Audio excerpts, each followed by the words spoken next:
আসসালামু আলাইকুম। Majid Memorial city college HSC MCQ কোশ্চেনের হিসাব বিজ্ঞান পার্ট পরীক্ষাটা আজ হয়েছে, আজকে 21 তারিখ অনুষ্ঠিত হয়েছে।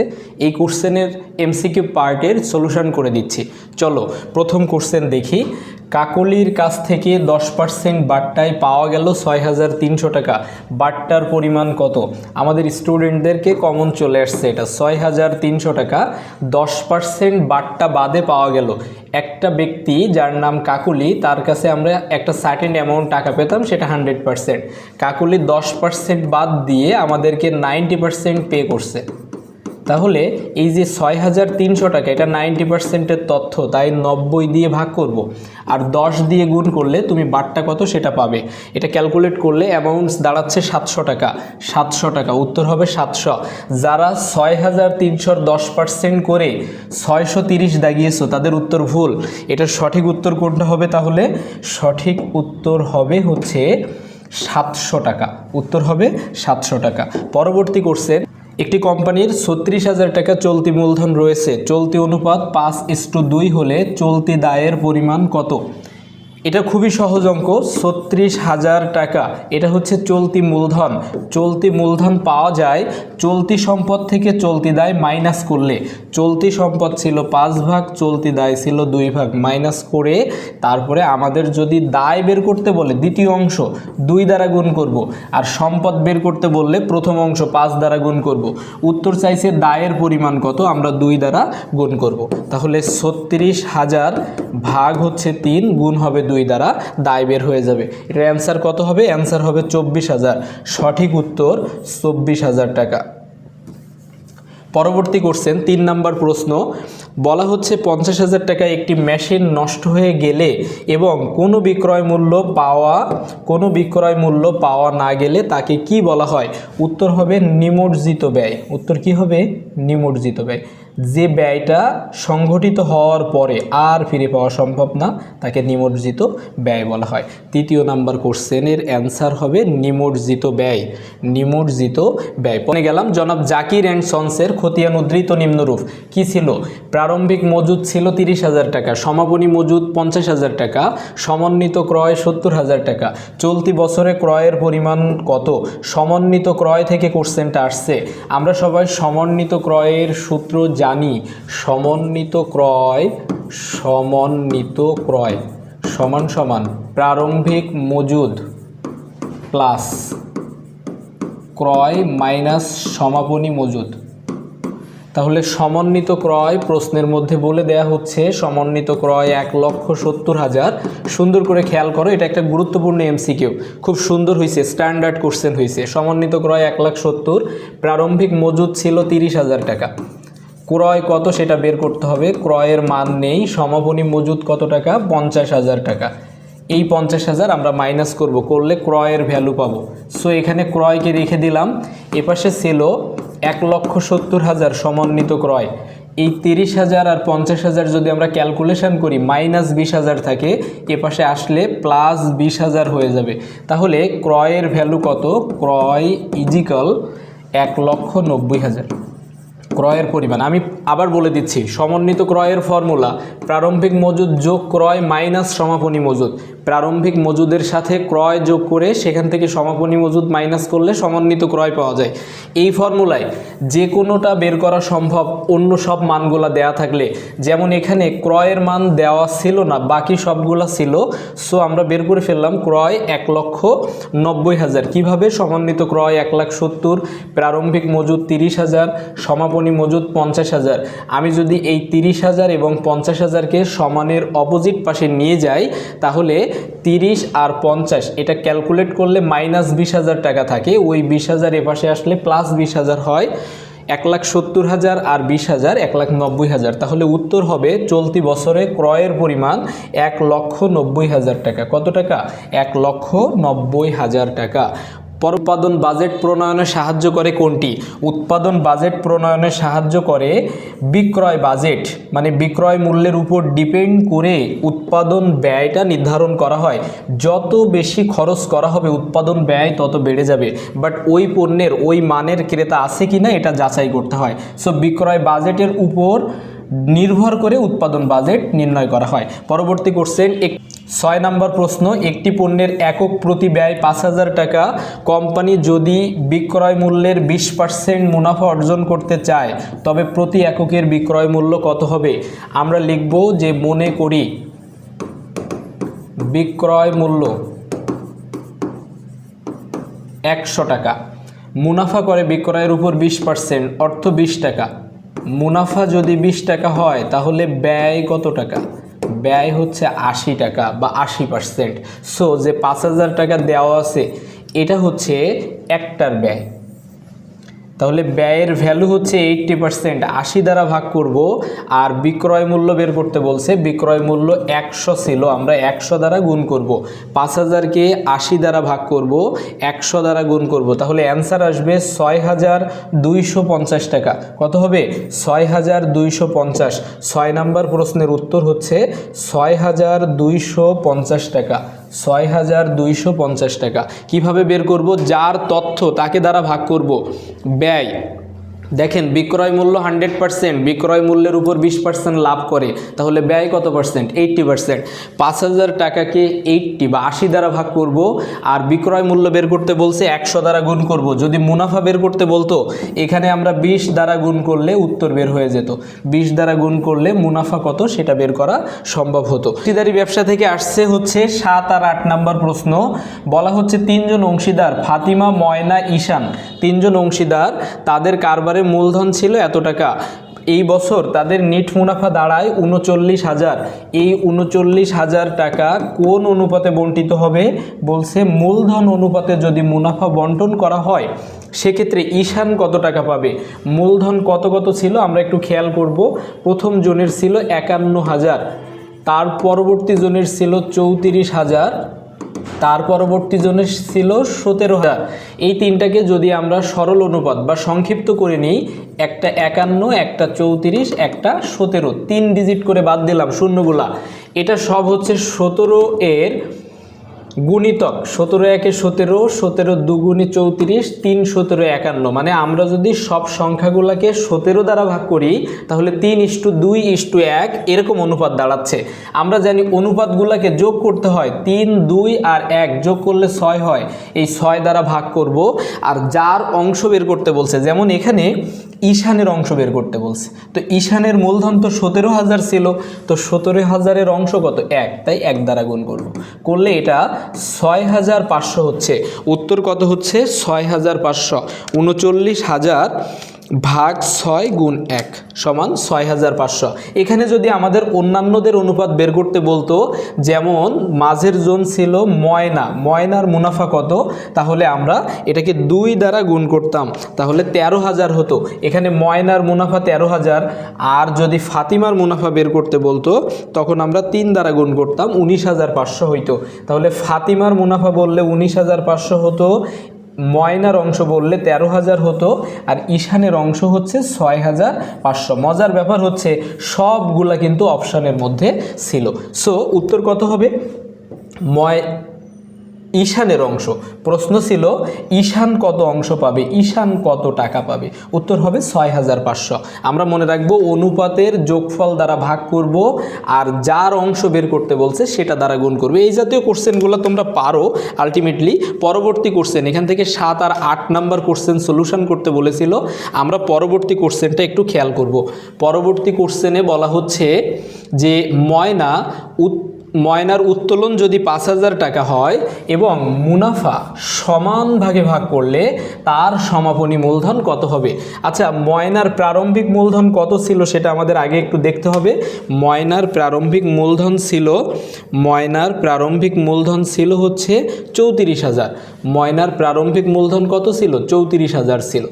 একটু খেয়াল করো, ময়নার প্রারম্ভিক মূলধন ছিল 34,000, সে কি করছে? উত্তোলন করছে 5,000। তাহলে উত্তোলন করলে মূলধন কমে যায় আমরা জানি, এখান থেকে 5,000 মাইনাস হবে, আর মুনাফা সমান অনুপাতে বণ্টিত হবে।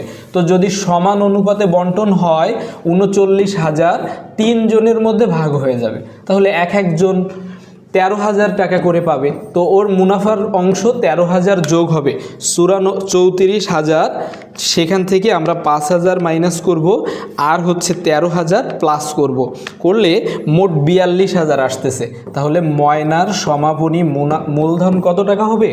42,000, যেটা সেটা হবে অ্যান্সার। তাহলে এই প্রশ্নের উত্তর হচ্ছে 42,000, 8 দাগের খ 42,000। 9 নম্বর প্রশ্ন, শেয়ার আবেদনের টাকা 190 দিনের মধ্যে ফেরত না দিলে কত % হারে সুদ দিতে হবে? এই প্রশ্ন নিয়ে অনেকের মধ্যে অনেক ডাউট। এটার অ্যান্সার হবে 8%। 1994 সালের কোম্পানি আইনে বলা আছে, যদি শেয়ার হোল্ডারদেরকে 190 দিনের মধ্যে তাদেরকে তাদের শেয়ারের মালিকানা দেয়া না যায় বা তাদের টাকা ফেরত দেয়া না যায়, তাহলে সেক্ষেত্রে 8% হারে সুদ ধরতে হবে। যদিও বর্তমানে BSEC Bangladesh securities and exchange কমিশনের আইন অনুযায়ী বর্তমানে এই সুদের হারটা 15% পর্যন্ত এক্সটেন্ড হয়। উদ্দীপকটি পড়ো এবং 10 ও 11 নম্বর প্রশ্নের উত্তর দাও। এটা ছিল হচ্ছে বাট্টা সংশ্লিষ্ট একটা প্রশ্ন, বাট্টা সংশ্লিষ্ট কোশ্চেন।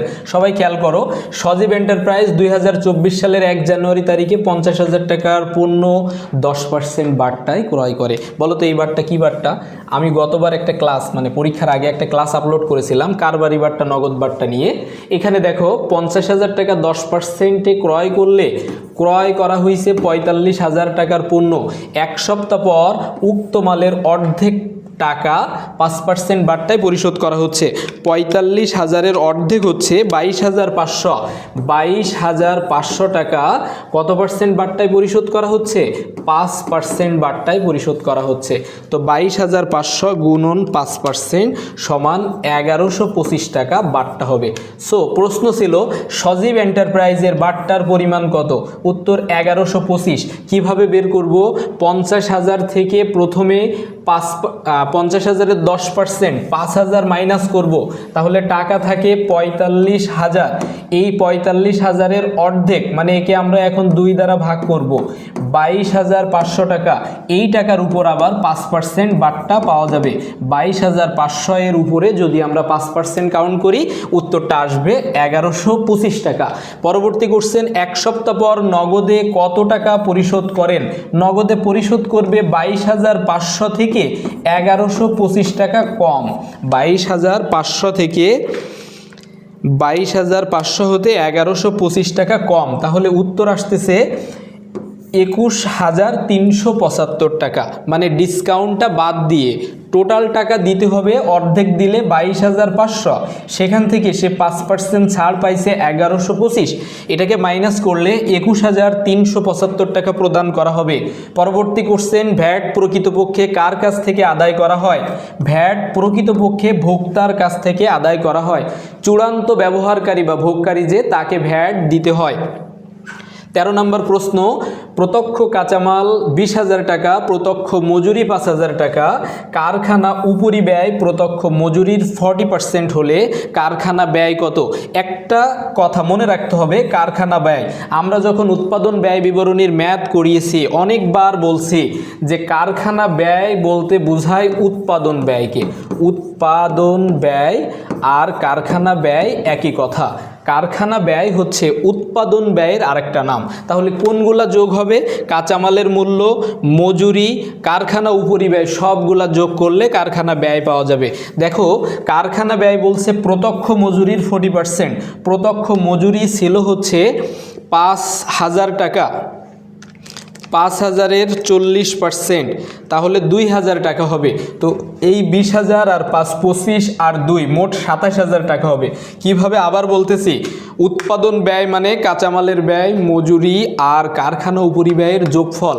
তো প্রত্যক্ষ কাঁচামাল 20,000, প্রত্যক্ষ মজুরি 5,000, এই দুইটার যোগফল হয় 25,000 টাকা। আর কারখানা উপরিব্যয় প্রত্যক্ষ মজুরির 40%, প্রত্যক্ষ মজুরি 5,000, এর 40% হচ্ছে 2,000 টাকা। তো 2,000 এগুলোর সাথে যোগ করলে উত্তর আসবে 27,000। তাহলে এই প্রশ্নের উত্তর কত? 27,000 টাকা। প্রাকৃতিক সম্পদের ব্যয়িত অংশকে কি বলা হয়? এটাকে নিঃশেষকরণ বলা হবে। এই প্রশ্নটা নিয়ে তোমাদের অনেকের মনে সংশয় তৈরি হয়েছে, এটা অপচয় হবে, অবচয় হবে নাকি অবলোপন হবে, কি হবে? প্রাকৃতিক সম্পদ বলতে কয়লা, গ্যাস, তারপরে হচ্ছে এই জাতীয় ভূগর্ভে যেগুলো পাওয়া যায় এগুলাকে প্রাকৃতিক সম্পদ বলে। এই প্রাকৃতিক সম্পদ কিছু অংশ ব্যবহার করে ফেললে নিঃশেষ হয়ে যায়। কি হয়ে যায়? নিঃশেষ হয়ে যায়। পরবর্তী কোশ্চেন, উদ্দীপকটি পড়ো, 15-16 নম্বর প্রশ্নের উত্তর দাও। কাঞ্চন লিমিটেড একটা প্রতিষ্ঠান, কাঞ্চন যন্ত্রপাতির উপর 10% হারে অবচয় ধার্য করে। 20,000 টাকা পুস্তক মূল্যের একটি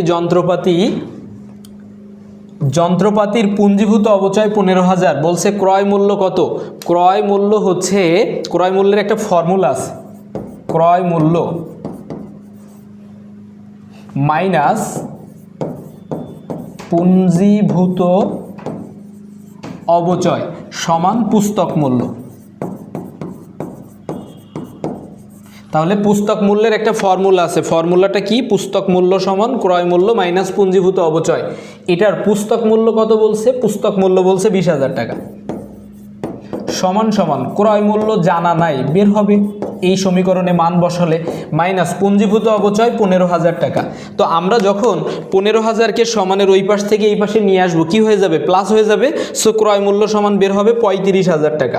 20,000-এর সাথে 15,000 যোগ করলে 35,000। পরবর্তী কোশ্চেন বলা হচ্ছে যন্ত্রপাতির বর্তমান বিক্রয় মূল্য 23,000 টাকা হলে বিক্রয়জনিত লাভ ক্ষতি কত? আমরা আবার একটু উদ্দীপকে ব্যাক করি।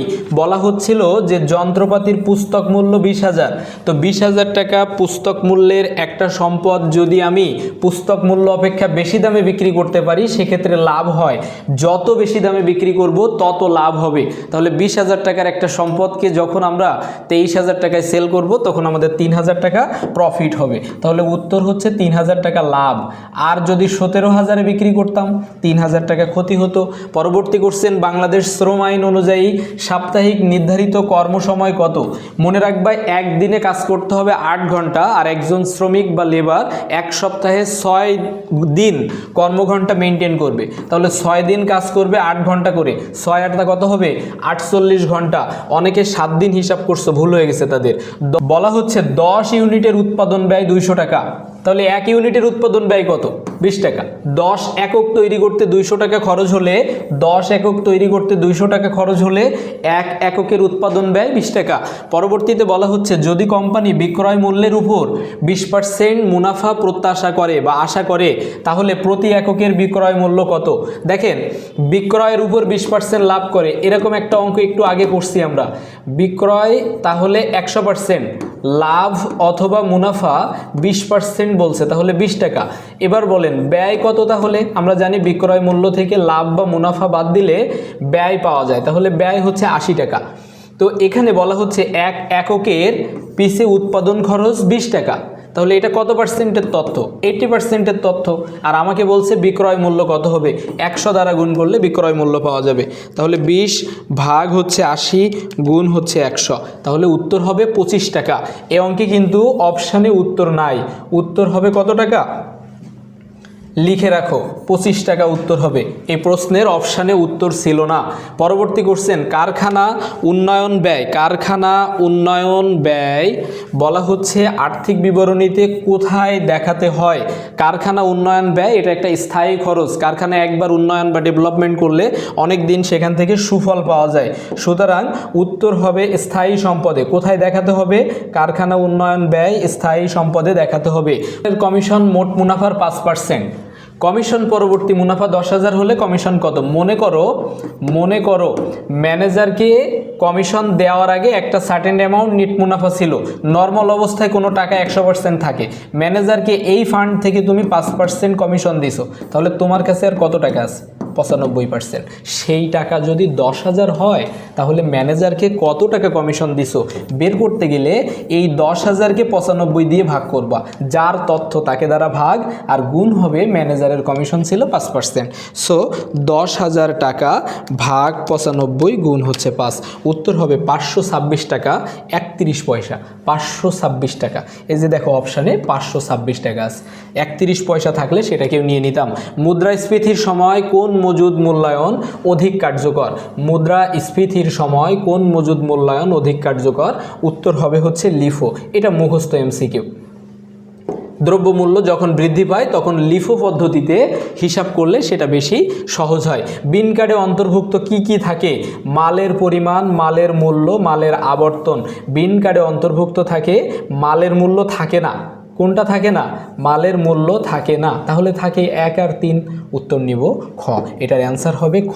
বিন কার্ড থাকে গুদামে, এখানে মালের মূল্য থাকে না। আমরা যে অঙ্ক করি ফিফো, লিফো, অ্যাভারেজ, মাল খতিয়ান হিসাব, এখানে মূলত মালের মূল্য, পরিমাণ সব কিছু থাকে, কিন্তু বিন কার্ডে মালের মূল্য থাকে না।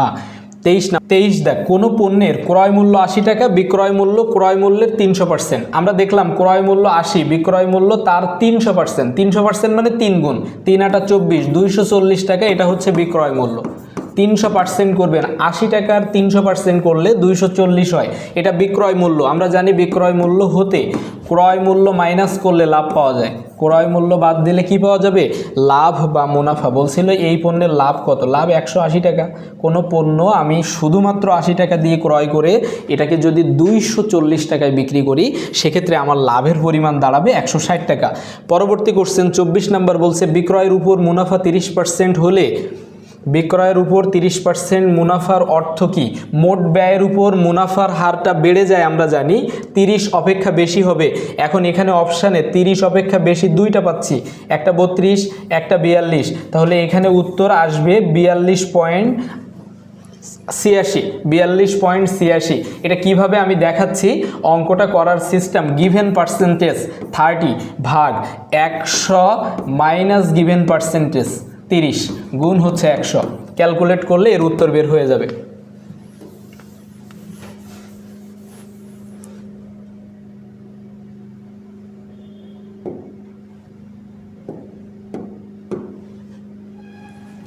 আচ্ছা, পরবর্তী কোশ্চেন, কোনো পণ্যের ক্রয় মূল্য 80 টাকা।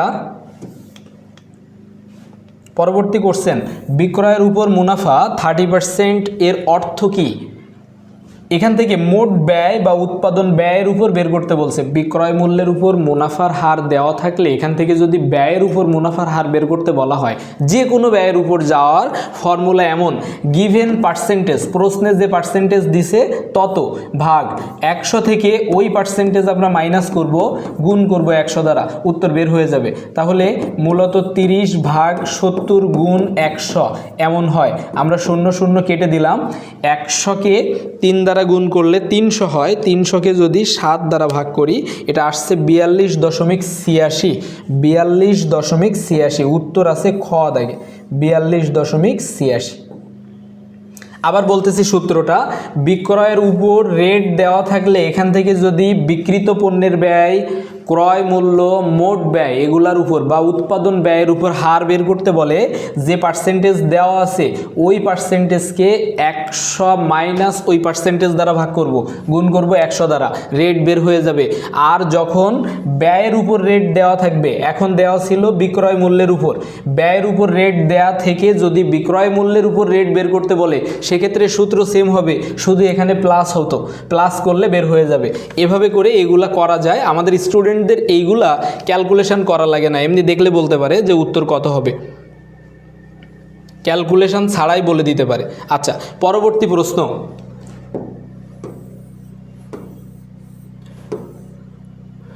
যখন কোম্পানি নিজেরা শেয়ার ক্রয় করে তখন তাকে কি বলে? তখন তাকে বলা হয় ট্রেজারি শেয়ার। নিজের শেয়ার নিজে কিনে নিলে তাকে ট্রেজারি শেয়ার বলা হয়। পরবর্তী বলা হচ্ছে অনুপাত বিশ্লেষণের উদ্দেশ্য কি? ব্যবস্থাপনার দক্ষতা যাচাই করা, প্রতিষ্ঠানের তারল্য সম্পর্কে জ্ঞান, বিনিয়োজিত মূলধনের সাথে অর্জিত মুনাফার সম্পর্ক নির্ণয়। উত্তর সবগুলার জন্য অনুপাত বিশ্লেষণ করা হয়ে থাকে। আমরা জানি এইগুলার কারণে, ব্যবস্থাপনার দক্ষতা যাচাই করার কারণে, তারপরে হচ্ছে প্রতিষ্ঠানের তারল্য সম্পর্কে জানার জন্য তারল্য অনুপাত নির্ণয় করা হয়, বিনিয়োজিত মূলধনের সাথে অর্জিত মুনাফার রিলেশন বা সম্পর্কগুলোকে যাচাই করা হয়। পরবর্তী কোশ্চেন 27 নম্বর বলেছিল পরিচালন মুনাফা অনুপাতের আদর্শ মান কত? পরিচালন মুনাফা অনুপাতের আদর্শ মান হচ্ছে 10% থেকে 15%। আমরা জানি স্বল্প মেয়াদি তারল্য অনুপাত হচ্ছে সবগুলা তরল সম্পদ, অনুপাত, চলতি অনুপাত, কার্যকরী মূলধন অনুপাত, এটার অ্যান্সার হবে সবগুলা। এগুলা দ্বারা তারল্য অনুপাত নির্ণয় করা হয়, একটা তড়িৎ অনুপাত বা তারল্য অনুপাত, চলতি অনুপাত, বা এটাকে আমরা বলে থাকি কার্যকরী মূলধন অনুপাত। চলতি অনুপাত মানে চলতি সম্পদ চলতি দায়ের পার্থক্য, এগুলা দ্বারা আসলে স্বল্প মেয়াদি তারল্য পরিমাপ করা হয়। রূপান্তর ব্যয় হচ্ছে প্রত্যক্ষ শ্রম প্লাস কারখানা উপরিব্যয়। এগুলো মুখস্থ বা ফান্ডামেন্টালস এমসিকিউ। বলা হচ্ছিল রূপান্তর ব্যয়, তাহলে প্রত্যক্ষ মজুরি, শ্রম না বলে এখানে মজুরি বলছে, উত্তর হবে প্রত্যক্ষ মজুরি প্লাস কারখানা উপরিব্যয়। অপশানের গ হচ্ছে উত্তর। পাবলিক লিমিটেড কোম্পানি অপেক্ষা প্রাইভেট লিমিটেড কোম্পানির সুবিধা হলো, সুবিধা এখানে অনেকগুলো অপশান ছিল, অপেক্ষাকৃত সহজ গঠন প্রণালী, এটা সঠিক। আইনের শিথিলতা, এটাও সঠিক। শেয়ার অবাধে হস্তান্তরযোগ্য, এটা সঠিক নয়। কারণ কি, শেয়ার অবাধে পাবলিক লিমিটেড কোম্পানির হস্তান্তর করা গেলেও প্রাইভেট লিমিটেড কোম্পানির শেয়ার হস্তান্তরে নানা রকম বাধা বিপত্তি দেখা যায়। তাহলে উত্তর হবে 1 ও 2, মানে এর ক নাম্বারটা হবে উত্তর। ধন্যবাদ সবাইকে। আরও এরকম গুরুত্বপূর্ণ ভিডিও পেতে আমাদের পেজ ফলো করে রাখতে পারো। আমাদের লোকেশন, অফলাইন লোকেশন হচ্ছে খুলনা পিটিআই মোড়, মসজিদের পাশে, মিয়াপাড়া রোডের মধ্যে। ধন্যবাদ সকলকে।